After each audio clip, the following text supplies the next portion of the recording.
everyone. Welcome back to the Allison+Sports video podcast. I am Kendra Stowe, your host, and we're here today because of the NFL draft, which is coming up, and we're joined today with Ro Hawthorne, who is our Vice President of Multicultural at Allison+Sports, and our very special guest, Duane Lewis, who is the Associate Athletic Director for Public Relations and Sports Media at Jackson State University. And today we're going to be chatting all things HBCUs and the big upcoming day.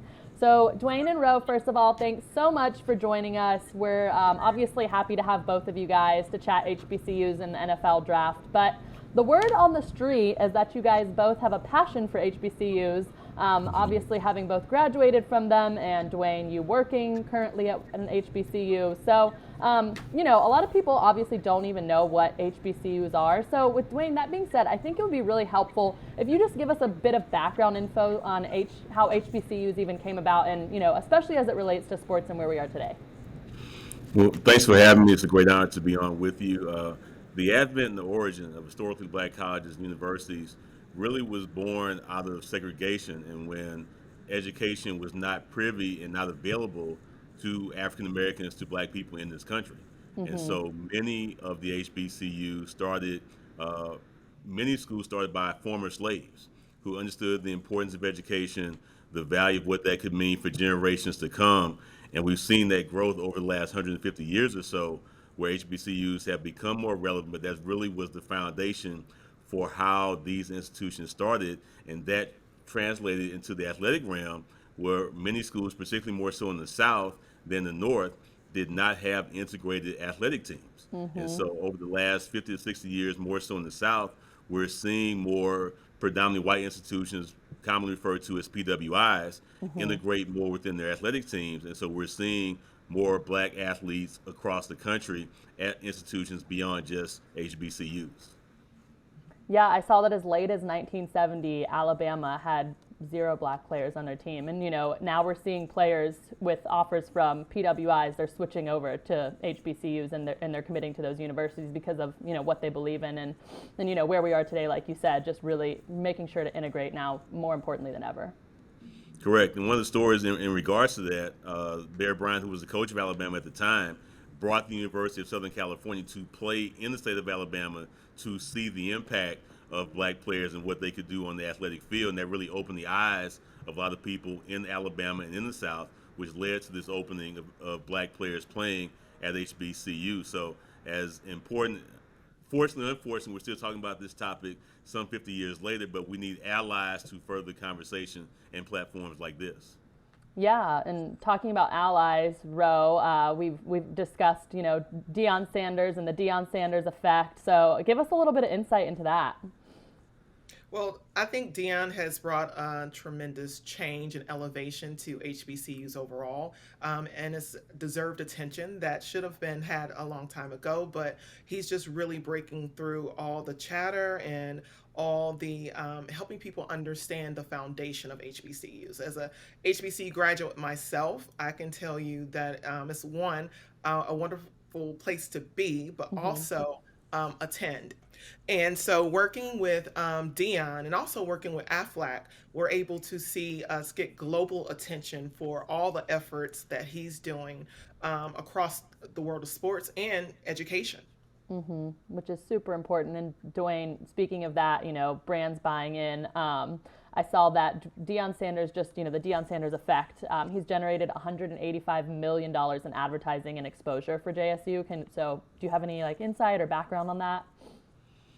Well, when you understand who Deion Sanders has been as a player, one of the greatest athletes of all time, and be able, with his ability to play 2 sports professionally at a high level, you understand the drive, the passion, and determination that he has to make change and affect change.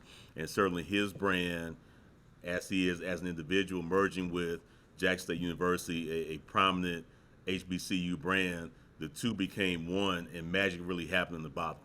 His exposure in terms of what he's brought as a player, as an athlete, as a commentator, as a businessman, partnering with Jackson State, who is passionate about football, passionate about athletics. We saw those two become one, not only from the exposure standpoint, but let's not overlook the fact that Jackson State football won the conference championship in the fall of 2021. Everyone loves a winner. And let's not overlook that aspect of it. And when those two things came together, it really made for a substantial impact, as you mentioned, not only to Jackson State and the brand awareness, but also to the city of Jackson and surrounding areas. So it's a win-win in a lot of different boxes for Jackson State, including enrollment.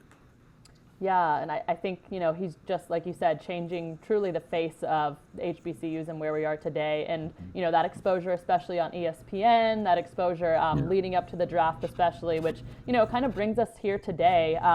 An interesting statistic, Allison and Partners Research and Insights team they took a poll of 1,000 different people and found that when asked if more players from HBCUs should be drafted into the Professional Football League, or the NFL, obviously, nearly half of Americans responded with probably yes or a definitely yes. And fans who were considered diehard were that overwhelmingly agreed. So I think it'll be really interesting leading up to this draft on April 28th, kind of what that looks like and seeing that effect. So let's talk about the draft for a little bit. Well, the thing about Deion is, each of you know as well, he's about exposure, and he's never been one to shy away from difficult conversations. And we saw him be very outspoken on this same topic a year ago when no players from the HBCU were selected in the 2021 NFL draft.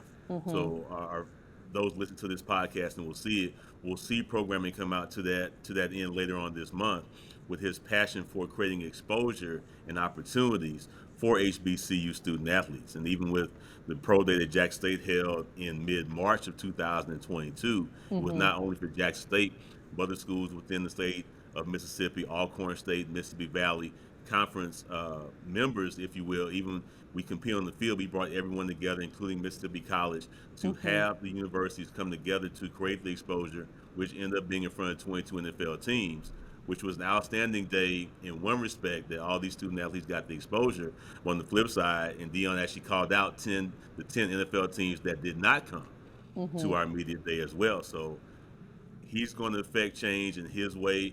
He's doing it by unifying the schools that wanted to participate, but also challenging those who chose not to participate, as we have a great talent base and influx of student athletes who deserve an opportunity to be drafted or sign free agent contracts. And that's all our athletes want.